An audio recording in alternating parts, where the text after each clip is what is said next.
बसपा की दुर्दशा का क्या कारण है? मायावती ने बहुजन से सर्वजन बनाया, हाथी को गणेश बनाया, ब्राह्मणों से जब शंख बजवाए तो ये पतन का कारण तो 200 लोगों को, कांसीराम जी के चेलों को अकेले यूपी में पार्टी से निकाल के बाहर खड़ा किया है।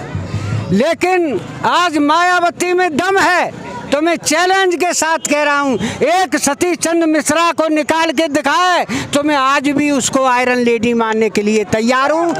जो कांसीराम जी का जो सारे अखबार जलवाए थे मायावती ने, वो AR अकेला ने जिंदा कर दिया है।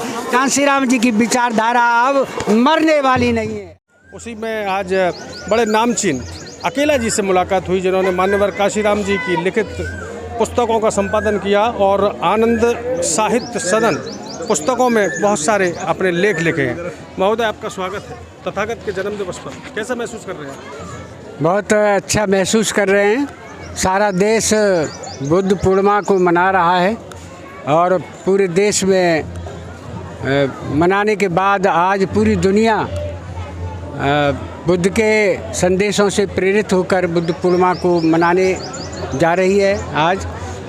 और इस वर्ष आपको एक खुशखबरी में बताना चाहूँगा कि हमारी इंडिया से 50 लोग थाईलैंड की यात्रा पे 14 तारीख को गए बनते सुमित रतन जी के। मान्यवर, एक बड़ा महत्वपूर्ण सवाल है। ढोल नगाड़ों का जोर शोर से शोर हो रहा है और सवाल बड़ा महत्वपूर्ण है। मान्यवर कांसीराम और बहन जी से काफ़ी जुड़े रहे हैं आप।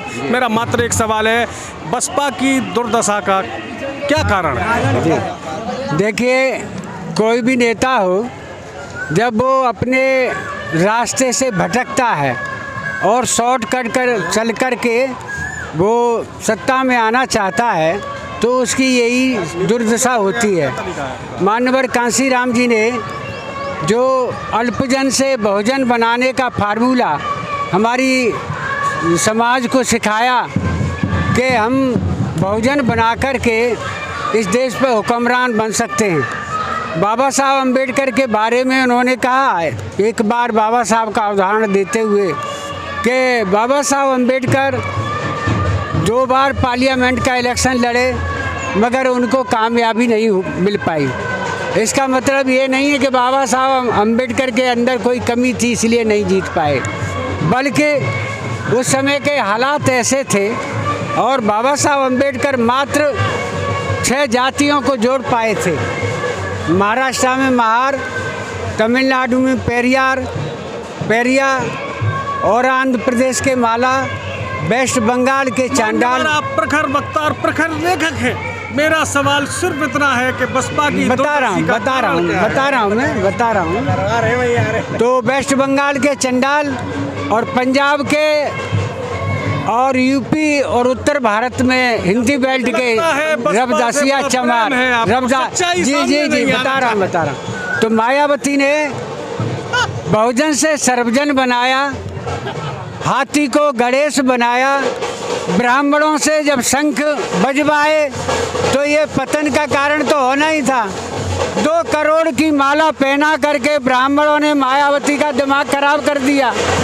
उसने सोचा कि अब मेरे बराबर कोई देश में नेता नहीं है और सारे वो ब्राह्मण जो 85 सीटों में से 41 जीते थे, जिसमें 21 लाल बत्ती ब्राह्मणों के हाथों में थी, सारा मजा लेकर के बहुजन समाज पर शासन करके वो बीजेपी में चले गए और मायावती रह गई झुंझुना। आयरन लेडी जब मानूंगा मैं, आज भी मानने के लिए तैयार हूँ। मेरी बात को समझने की कोशिश करो। मायावती ने 200 लोगों को, कांसीराम जी के चेलों को अकेले यूपी में पार्टी से निकाल के बाहर खड़ा किया है।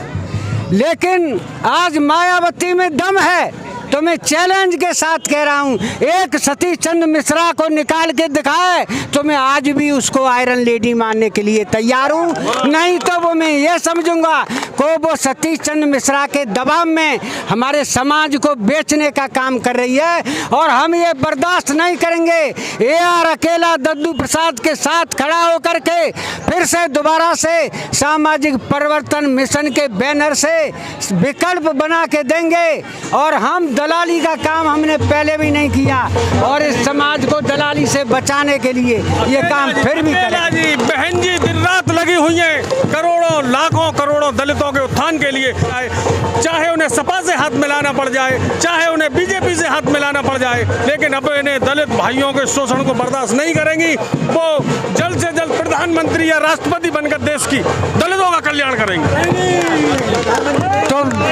तो प्रधानमंत्री बनने के लिए MP बनाना पड़ता है ना, MP बनना पड़ता है। वन मिनट प्रधानमंत्री बनने के लिए MP बनना पड़ता है। मायावती खाता खोल के दिखाया यूपी में, जहाँ कार्यशाला थी, कांशीराम जी की कार्यशाला है यूपी, एक MLA पे सिमट गई बसपा। 400 करोड़ का जो घोटाला है मायावती के भैये का शराबी का, उसको बचाने के लिए समाज को दांव पे लगा रही है। और समाज अभी हमारा भोला वाला समाज है और दलाल कहते हैं गांव में जाकर के बहन जी भी मुख्यमंत्री बनना ही है। अरे तुम वोट खराब कर रहे हो, बहन जी मुख्यमंत्री बनना ही है। ये हालत कर दी भैया इन दलालों ने बेचते अब तो रहम खाएं। आप तो बड़े प्रशंसक थे बसपा के, आखिर ये विष क्यों उबल रहे हैं? ये शॉर्टकट चलना छोड़ दे मायावती, बहुजन पे आ जाए फिर भी काम करेंगे। सर्वजन को छोड़े और सतीश चंद्र मिश्रा को पार्टी से निकाले। AR अकेला बिना पद के आज भी काम करेगा। कांशीराम जी की विचारधारा पे आए। AR अकेला समाज के सामने वादा कर रहा है, फिर भी काम करेगा, बिना पद के काम करेगा। हम समाज को बेचने नहीं देंगे मनोज अलीगढ़ी जी। अब बसपा के दलालों को वोट नहीं बेचने देंगे। अब AR अकेला ने ये तय किया है। महोदय भाजपा सबका साथ सबके विकास की बात कर रहे हो, बात पूरी खत्म नहीं हुई है महोदय। भाजपा ने कितने मंत्री दिए आपको? और जी भाजपा ने लगातार मंत्री दे रहे हैं, अलीगढ़ में 1 मंत्री दिया, अन्य स्थानों पर 11 मिनिस्टर दिए हैं आपको। सबके साथ सबके विकास की बात है, इसलिए बहन जी पूरे तरीके से प्रेम दिखा रही हैं। ये मंत्री जो बाजू मंत्री है ना, वो पूना पैक्ट के गुलाम, जो शेड्यूल कास्ट की सीट पे भाजपा से जाएगा या कांग्रेस से जाएगा या और किसी ब्राह्मणवादी ताकत के साथ जाकर के जीतेगा, वो पूना पैक्ट के हिसाब से चमचा होगा। जो वो भाजपा कहेगी वो बोलेगी BJP का नेता।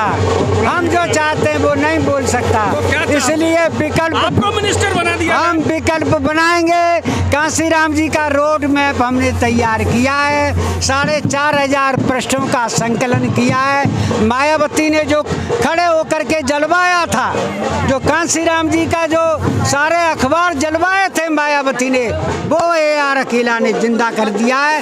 कांशीराम जी की विचारधारा अब मरने वाली नहीं है, ऐसा मैं मानता हूँ। सामाजिक परिवर्तन मिशन जिंदाबाद रहेगा और इसी के हिसाब से विकल्प बनाएंगे और ये बहुत जल्दी हम आपको फिर 2024 में ही आपको हमारा लीडर, वास्तविक लीडर कांशीराम जी का चेला आपको दिखेगा। इन्हीं बातों के साथ कौन है वो चेला? दद्दू प्रसाद, पूर्व कैबिनेट मंत्री।